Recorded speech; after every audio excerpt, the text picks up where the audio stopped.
لیکن اسلام زمانے میں مٹنے کو نہیں آیا، اسلام زمانے میں مٹنے کو نہیں آیا، اتنا ہی یہ ابھرے گا جتنا کہ دباؤ گے۔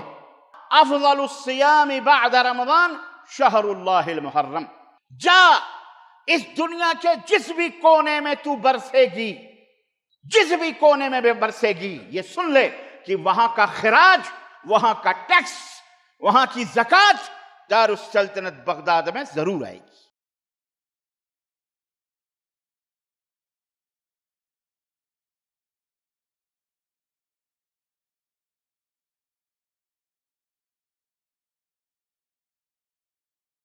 ان الحمد للہ نحمده ونستعینه ونستغفره ونؤمن به ونتوکل علیہ ونعوذ باللہ من شرور انفسنا ومن سیئات اعمالنا من يهده الله فلا مضل له ومن يضلل فلا هادي له واشهد ان لا اله الا الله واشهد ان محمدا عبده ورسوله اما بعد فان خير الحديث كتاب الله وخير الهدي هدي محمد صلى الله عليه وسلم وشر الامور محدثاتها وكل محدثة بدعة وكل بدعة ضلالة وكل ضلالة في النار. قال الله تعالى في كلامه المجيد: يا أيها الذين آمنوا اتقوا الله حق تقاته ولا تموتن إلا وأنتم مسلمون. يا أيها الناس اعبدوا ربكم الذي خلقكم والذين من قبلكم لعلكم تتقون. يا أيها الناس اتقوا الله.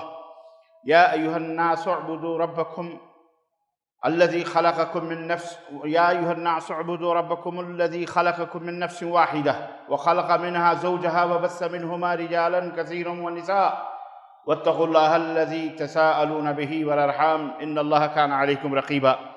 يا أيها الذين آمنوا اتقوا الله وقولوا قولا سديدا يصلح لكم أعمالكم ويغفر لكم ذنوبكم ومن يطع الله ورسوله فقد فاز فوزا عظيما.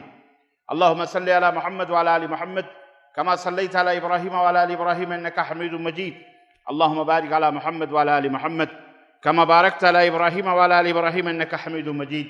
تمام قسم کی حمد و ثنا، کبریائی اور بڑائی اس اللہ عز و جل کے لیے لائق و زیبہ ہے جس نے ہمیں اور آپ کو پیدا فرمایا، اور بیش بہا درود و سلام اس ذات مبارکہ مطہرہ پر جن کا نام نامی اسم گرامی احمد مجتبیٰ محمد مصطفیٰ صلی اللہ علیہ وسلم. برادران اسلام، نوجوان دوستوں، بزرگوں اور بھائیوں، آج بتاریخ 5 محرم الحرام 1443 ہجری مطابق 13 اگست سن 2021 عیسوی کے اس خطبہ جمعہ میں اسی ماہ محرم کی مناسبت سے، اللہ کے اس مبارک مہینے کی مناسبت سے کچھ باتیں اور اس ماہ مبارک میں ہونے والے کچھ شیطانی اعمال، کچھ شیطانی کام جو مجوسیت، یہودیت، نصرانیت سے متاثر، رافضیت، ناصبیت، شیعیت سے متاثر مسلمان اس ماہ مبارک میں شیطانیت کرتے ہیں، اس تعلق سے اور اس ماہ مبارک کی عظمت اور اس میں کیے جانے والے اچھے اور بہترین اعمال کے تعلق سے جو نبی کائنات صلی اللہ علیہ وسلم کیا کرتے تھے، صحابہ کرام کیا کرتے تھے، ان کے شاگرد تابعین اعظام، تابعین کرام کیا کرتے تھے، محدثین ائمہ کیا کرتے تھے، وہ آپ حضرات کی خدمت میں رکھنے کی کوشش کروں گا. اس لیے میں نے آج کا جو موضوع رکھا ہے وہ ہے ماہ محرم یا محرم کا شیطان. اللہ عز و جل سے دعا ہے کہ اللہ تبارک و تعالی ہمیں قرآن و حدیث کے سمجھنے کی توفیق عطا فرمائے، اور اللہ اس کے رسول کی باتوں کو سمجھنے کی توفیق عطا فرمائے، اور ہمیں صحیح طور پر اپنے آپ کو سدھارنے، اپنی آپ کی اصلاح کرنے، اپنے بال بچے اور اپنے گھر، اپنے علاقے، اپنے ماحول، اپنے شہر، اپنے ملک، اپنے وطن کی تربیت کرنے اور ان کی اصلاح کرنے کی اللہ ہم سب کو توفیق عطا فرمائے. عزیزان گرامی، یہ اسلام کامل ہے، مکمل ہے، یہ کسی کے باپ کی میراث اور جائیداد نہیں ہے، یہ ساری کائنات کے لیے. اسلام کو مٹانے والے مٹ گئے، اسلام کو برباد کرنے والے، چیلنج کرنے والے حامان، شداد، فرعون، نمرود قرآن میں دشمنان اسلام کی ایک طویل فہرست اور ان کی داستان ہے. بڑے بڑے بڑ بولنے والے ابو جہل جیسے گردنیں کٹ گئیں، ختم ہو گئے. لیکن اسلام زمانے میں مٹنے کو نہیں آیا. اسلام زمانے میں مٹنے کو نہیں آیا، اتنا ہی یہ ابھرے گا جتنا کہ دباؤ گے.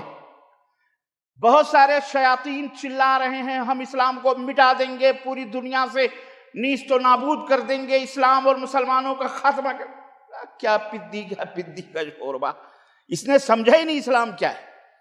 اسلام کی غلط سلط ڈیفینیشن، تعریفیں اللہ کے بندوں کو جو بیچارے بھولے بھالے ہیں ان تک پہنچا کر، ان کو بتلا کر، ان کو ورغلا کر، ان کے اندر شیطانیت پیدا کر کے یہ شیطان ان کو الو بنا کر کے اور اپنا جیب بھرنا چاہتا ہے، اپنا جہنم بھرنا چاہتا ہے. اللہ اسے ہلاک و برباد فرمائے یا اللہ اسے ہدایت دے. ہے کہ نہیں؟ اللہ کی مرضی ہے. اللہ جس کو چاہے ہدایت دے. ہمارے باپ کا یا آپ کے باپ کا کچھ اجارہ ہے اس میں؟ اللہ کی مرضی ہے. من یہدہ اللہ فلا مضل لہ، جسے اللہ ہدایت دے اسے کوئی گمراہ کر سکتا. ومن یضلل فلا ہادی لہ، اور جسے اللہ گمراہ کر دے اسے کوئی ہدایت دے سکتا. تو اللہ کی مرضی ہے.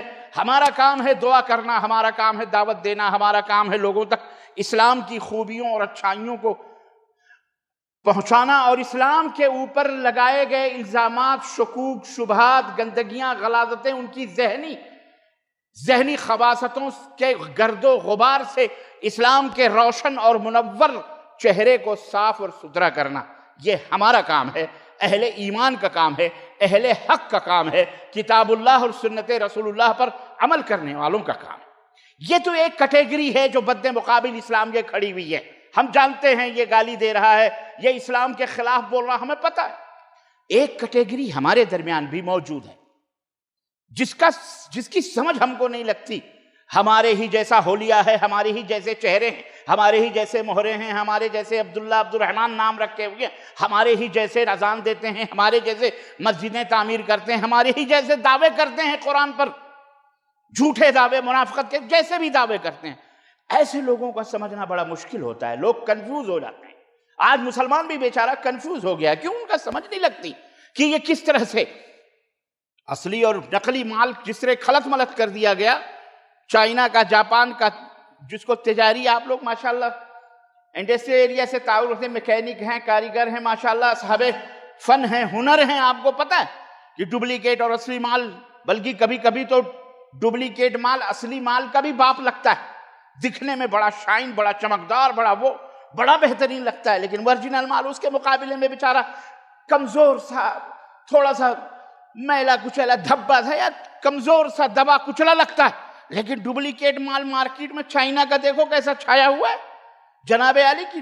اب ورجنل مال بھی اس کے مقابلے میں فیل نظر آتا ہے. لیکن جو اہل حق ہیں، جو اہل علم و دانش ہیں، جو ہوشیار ہیں، جو سمجھدار ہیں، وہ بھلے مہنگا ہے، بھلے وہاں اصلی مال تک پہنچنے میں پیسہ زیادہ لگتا ہے، جد و جہد زیادہ لگتی ہے، کوشش محنت زیادہ لگتی ہے، وہ کوشش کرتا ہے کہ اس کے گھر میں یا اس کی جیب میں یا اس کے پاس جو مال آئے وہ اصلی ہو، نقلی اور ڈپلیکیٹ مال نہ ہو. عزیزان گرامی، بالکل یہی آج سچویشن اس دور کے اندر social media, WhatsApp, Facebook, television, کیمرے، یہ الاں فلاں ڈھکاں سب کچھ خلط ملط اسلام اور کفر کو، اسلام اور دین اسلام کو اور شرک اور کفر کو، اسی طرح سے بدعات کو اور سنت کو خلط ملط کر کے. ایسے موقع پر آپ ذمہ داری بنتی ہے کہ ہم آپ تک اسلام کا جو حقیقی چہرہ ہے، اصلی چیز ہے، وہ بھی بتلائیں، اور یہ بھی بتلائیں کہ یہ ڈپلیکیٹ ہے، یہ ان کے گھر کا بنایا ہوا مال ہے، یہ شیطانی مال ہے، یہ شیطانی دین ہے، اور یہ رحمانی دین ہے کہ نہیں؟ بتانا ہے کہ نہیں؟ بولو. یہ شیطانی دین مذہب ہے اور یہ رحمانی ربانی دین مذہب ہے. دین اسلام ہے جو آسمانی ہے، اللہ کی طرف سے آیا ہے، اور یہ جو دین ہے یہ گھر کے گھروندے ہیں، گھر میں بنائے گئے ہیں. ان کا اسلام سے کوئی رشتہ اور تعلق نہیں ہے، نسبت کر دی گئی ہے. ایسے لوگوں کی طرف نسبت کر کے اس مال کو بیچا جا رہا ہے کہ اچھوں کی ہمت نہیں ہوتی اسے ڈپلیکیٹ کہنے کی. کیوں؟ ڈرتے ہیں بھائی کفر کے فتوے لگ جائیں گے، باہر ہی کر دیا جائے گا، کاٹ مار ہوگی، سب کچھ ہوگا. یہ تو ہمارے جیسے سرپھرے لوگ ہیں کچھ جو الحمدللہ کھلم کھلا بغیر جان کی پرواہ کیے ہوئے آپ کو بتا دیتے ہیں، سمجھا دیتے ہیں قیامت کے دن فیصلہ ہوگا، مانو گے تو تمہارا بھلا، نہیں مانو گے تو سیدھے جہنم میں انہی شیطانوں کے ساتھ جاؤ گے۔ یہ ہے اصل۔ اور یہ بات اس لیے بے خوف نڈر بے جھجک بغیر کسی لاگ لپیٹ کے میں اس لیے کہتا ہوں کہ یہ بندے ناچیز ان راہوں کا پرانا راہی رہا ہے، پہلے سے ہمیں پتہ ہے کہ یہ کہاں کہاں یہاں پہ جھول ہے، اور کہاں کہاں یہ لوگ ملے مولوی ڈنڈیاں مار مار کر کے غلط سلط مال کو، غلط سلط دین کو، اپنے بنائے ہوئے گھروندوں کو اسلام کی طرف منسوب کرتے ہیں۔ تو نانی کے آگے کہاوت ہے نا، ننیحال کا تذکرہ بولو کیا جاتا ہے، نانی کے آگے ننیحال کا تذکرہ نہیں کیا جاتا۔ دایا سے پیٹ نہیں چھپتے، دایا کو پتا ہے کہ اس پیٹ میں، یہ پیٹ میں کیا ہے، لاگ چھپائے کوئی عورت نہیں چھپتی۔ تو بندے ناچیز ان سب راہوں کا راہی رہا ہے، مجھے پتا ہے، اور یہ کہاں کہاں سے شیطان داخل ہوتا ہے۔ اور ایک بات یاد رکھو، یہ بھی مجھے معلوم ہے الحمدللہ، تو یہ کھل کر کے بتانا چاہ رہا ہوں، یہ ماہ محرم بڑا مبارک، بڑا افضل مہینہ ہے۔ اللہ نے اور اللہ کے رسول اللہ نے اسے حرمت والے مہینوں میں شمار فرمایا ہے، حرمت والے 12 مہینے۔ اللہ رب العزت فرما ان عدت الشہور عند اللہ 12 شہرا فی کتاب اللہ یوم خلق السماوات والارض۔ قرآن سورہ التوبہ آیت نمبر 36، بڑی زبردست آیت ہے یہ، اس سے تو اچھوں کے پتے پانی ہو رہے ہیں اس آیت کریمہ سے۔ ہمارے ملک میں، ہندوستان میں، ایک نام نہاد جھوٹا مکار مسلمان ہے جو الگ سے قرآن بنا رہا ہے، اور بنا چکا، اور اس نے اپنے ابا کو پیش بھی کر دیا جس کی پیداوار ہے کہ لیجئے مائی باپ، یہ میرا قرآن ہے۔ یہ جو قرآن ہے یہ تو عمر نے، ابو بکر نے، عثمان نے الگ الگ کر دیا ہے، اپنی طرف سے لکھا۔ اور 36 نمبر کی آیت تو بڑی ڈینجر ہے اس کے نزدیک، سورہ توبہ۔ خیر، ہر دور میں رہے ہیں، ستیزہ کار رہا ہے، ازل سے تا امروز چراغ مصطفی سے شرار بولہبی۔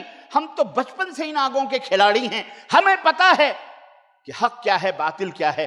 شیطان مختلف رنگ میں، روپ میں، شکل میں، اسلام کا لبادہ اوڑھ کر، کفر کا لبادہ اوڑھ کر، جو بھی لبادہ اوڑھ کر آیا ہے، الحمدللہ ہمارے نبی نے ہمیں ایک ایسا ڈنڈا دیا ہوا ہے، ایک ایسی شمع دی ہوئی ہے، ایک ایسی کتاب دی ہوئی ہے جو پوری دنیا ظلمت اور تاریکیوں کے گھٹا ٹوپ اندھیروں میں بھی الحمدللہ نابیناؤں کو بھی بینائی عطا کرتی ہے، بے بصیرتوں کو بھی بصیرت اور بے بصارتوں کو بھی بصارت اللہ عطا کرتا ہے۔ وہ کتاب ہے رب کا قرآن، اور وہ نبی کا ہے احادیث صحیحہ، نبی کا فرمان۔ الحمدللہ ہم اس کی روشنی میں اچھے اور برے کی پھٹک لگا لیتے ہیں۔ ہارون رشید رحمۃ اللہ علیہ کے زمانے میں بڑے پکڑا گیا بہت بڑا محدث، جیسے آج کے زمانے میں محدث اور بڑے مفسر بنے پھرتے ہیں نا، جس کو دیکھو پیشاب کرنے کی تمیز استنجا لینے کی نہیں ہے، طہارت کرنے کی، بنا ہوا جناب عالی مفسر قرآن بنا ہوا، قرآن کی تفسیر کر رہا ہے، حدیث کی تشریح بیان کر رہا سمجھ رہے ہیں؟ ہے طبیب، ہے ڈاکٹر، ہے انجینئر، ہے ٹیچر، لٹریچر پڑھ پڑھ کر کے محدث بنا ہوا ہے۔ قرآن اور احادیث کی ایسی ایسی تشریحات کی علامہ والحفیظ، تو مجھے وہ نبی کریم صلی اللہ علیہ وسلم کی حدیث صحیح بخاری سے مسلم کی یاد آتی ہے، جس میں آپ نے حضرت حذیفہ ابن یمان سے کہا تھا کہ ایک دور آئے گا تم وہ باتیں سنو گے، ایسی ایسی حدیثیں سنو گے جو تمہارے آبا و اجداد نے، اسلاف نے بھی نہ سنی ہوگی۔ کہاں سے زمین اور آسمان کے قلابے ملا رہے ہیں۔ اس لیے مسلمانوں، ہارون رشید رحمۃ اللہ علیہ کا زمانہ تھا، بنو امیہ کا خلیفہ تھے، خلیفۃ المسلمین، اور ان کی شان کیا تھی پتہ ہے؟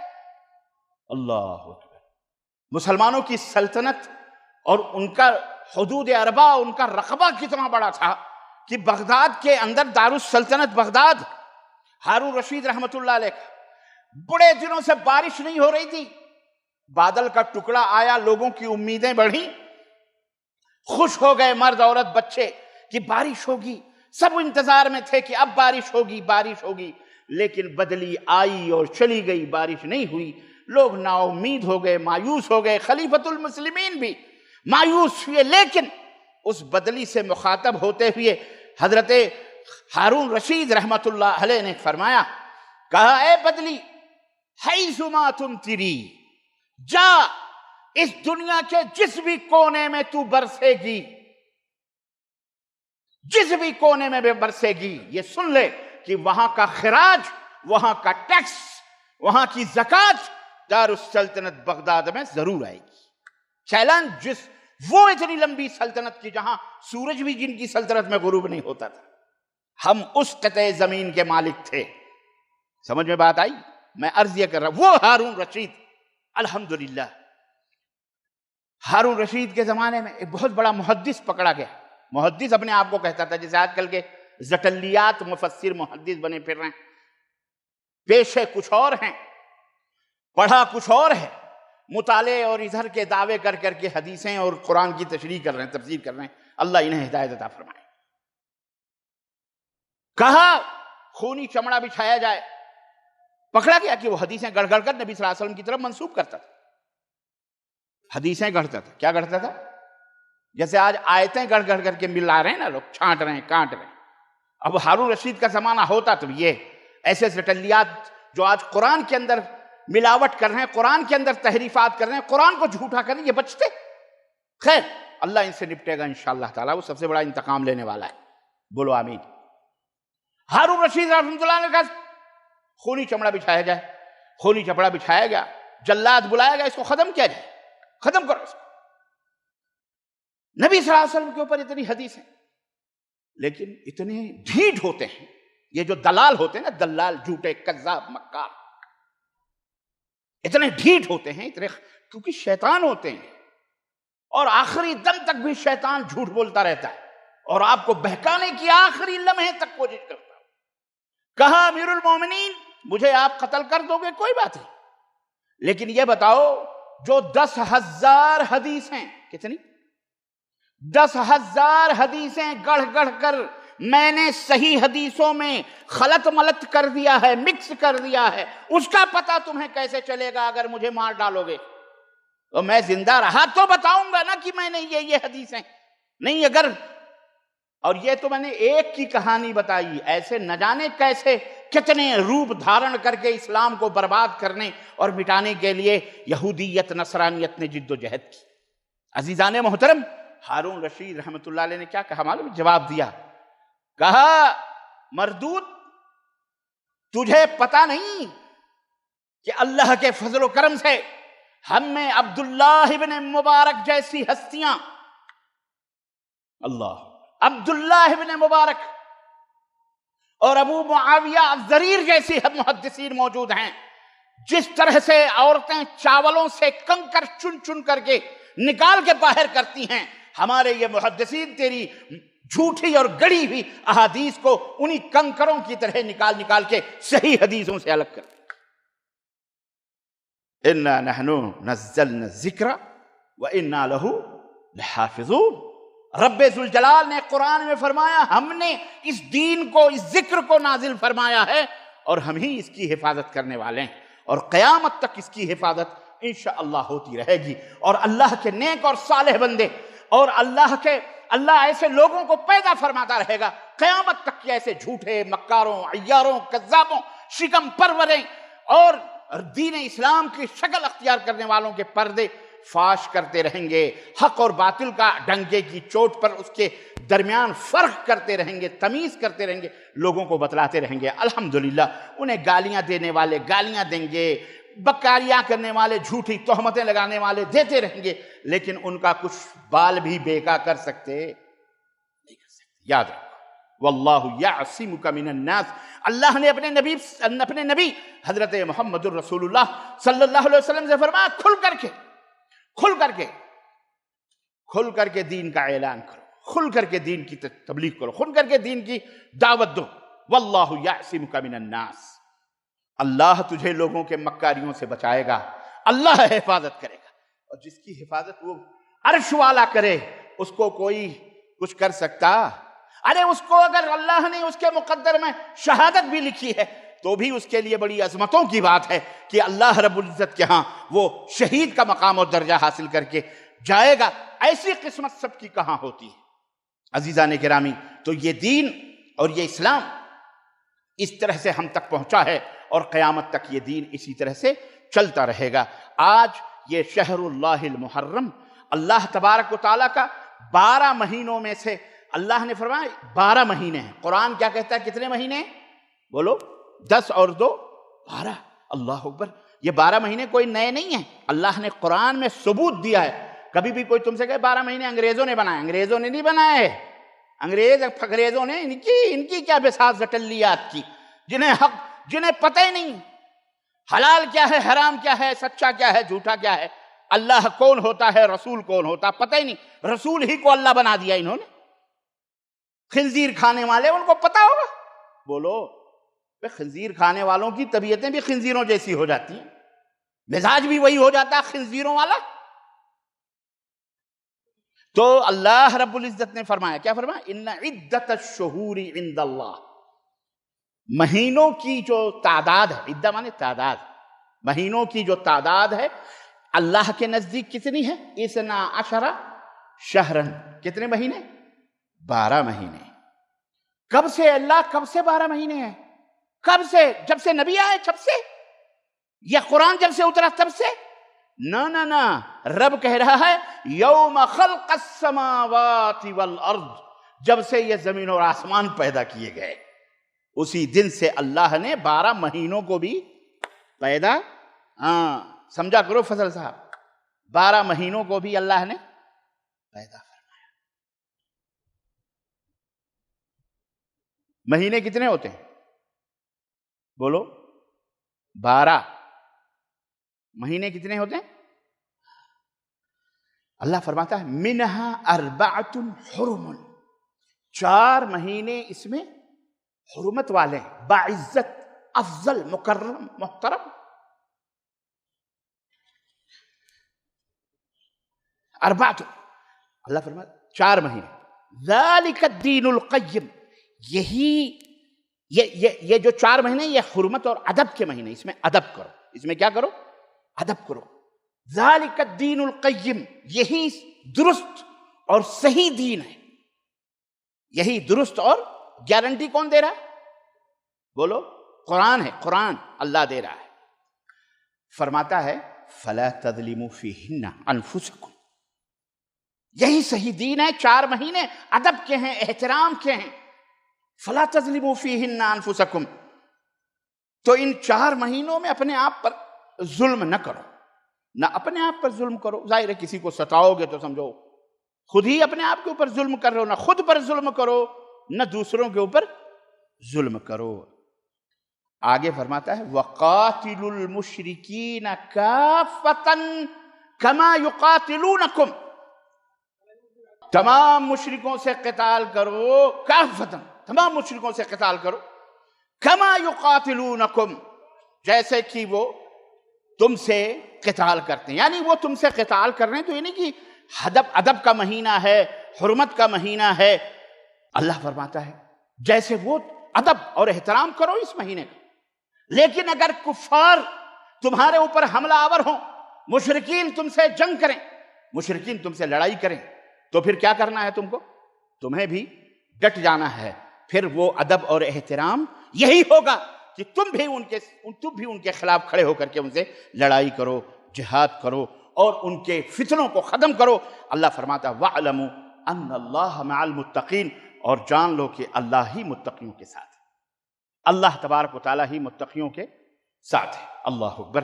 عزیزان گرامی، اس آیت کریمہ میں بڑی حکمتیں، سورہ توبہ آیت نمبر 36 ہے، یہ بڑی حکمتیں اور بڑی تعلیمات خیر موجود ہیں۔ میں آپ کو اس میں سب سے پہلی بات تو یہ ہے کہ اللہ رب العزت نے یہ بتایا کہ یہ مہینے جو ہیں یہ 12 مہینے ہیں۔ دوسری یہ کہ اس میں 4 مہینے حرمتوں کے، اور اللہ کے رسول صلی اللہ علیہ وسلم نے اس کے آگے اس حدیث کی تشریح کرتے ہوئے فرمایا کہ یہ جو 4 مہینے ہیں منہا 4 حرم، اللہ کے نبی صلی اللہ علیہ وسلم ثلاثۃ متوالیات، 3 مہینے پے در پہ ہیں، ذوالقعدہ، ذوالحجہ اور تیسرا محرم، ورجب، اور رجب یہ 4تھا مہینہ ہے جو حرمت والا مہینہ ہے، جو بابرکت مہینہ ہے۔ تو ایک تو یہ کہ ماہ محرم بڑی عظمت والا مہینہ ہے اور بڑا بابرکت ہے۔ اس میں کرنا کیا ہے؟ اللہ کے رسول صلی اللہ علیہ وسلم کا عمل اس کے اندر کیا ہوتا تھا؟ آپ کو میں ایک بات بتاتا ہوں، یہ کوئی اللہ نے کب سے یہ چاروں مہینے مکرم بنائے ہیں؟ جب سے زمین اور آسمان کی پیدائش ہوئی ہے۔ حضرت ابو ہریرہ رضی اللہ تعالیٰ عنہ ارشاد فرماتے ہیں کہ قال رسول اللہ صلی اللہ علیہ وسلم افضل الصیام بعد رمضان شہر اللہ المحرم، سب سے مبارک اور افضل الصیام، رمضان کے بعد، ماہ رمضان کے بعد سب سے مبارک اور سب سے بابرکت مہینہ جو ہے روزوں والا، وہ کون سا مہینہ ہے؟ شہر اللہ المحرم، اللہ کا مہینہ جسے محرم کہا جاتا ہے۔ تو آپ جس مہینے میں سانس لے رہے ہیں یہ اللہ کا مہینہ ہے، حرمتوں والا مہینہ ہے، بابرکت مہینہ ہے۔ وَأَفْضَلُ الصَّلَاةِ بَعْدَ الْفَرِيضَةِ صلاۃ اللیل، اور فرض نمازوں کے بعد سب سے مبارک اور سب سے بابرکت نماز جو ہے وہ کون سی نماز ہے؟ وہ رات کی نماز ہے۔ یہ حدیث صحیح مسلم کی۔ اب اللہ کے رسول صلی اللہ علیہ وسلم کیا فرماتے تھے؟ اللہ کے نبی صلی اللہ علیہ وسلم کی لمبی حدیث ہے جس میں آپ صلی اللہ علیہ وسلم کے بارے میں آتا ہے کہ آپ آئے مدینہ اور آپ نے دیکھا کہ یہودی لوگ روزہ رکھتے ہیں، تو آپ نے پوچھا کہ کیوں روزہ رکھتے ہو تم لوگ؟ تو انہوں نے کہا کہ ہم اس لیے روزہ رکھتے ہیں کہ حضرت موسیٰ علیہ السلام کو اللہ تبارک و تعالیٰ نے اور بنی اسرائیل کو اللہ تعالیٰ نے فرعون اور اس کی فوج سے محرم کی 10ویں تاریخ کو نجات عطا فرمایا تھا، تو ہم 10ویں محرم کا عاشورے کا روزہ اس کی وجہ سے رکھتے ہیں۔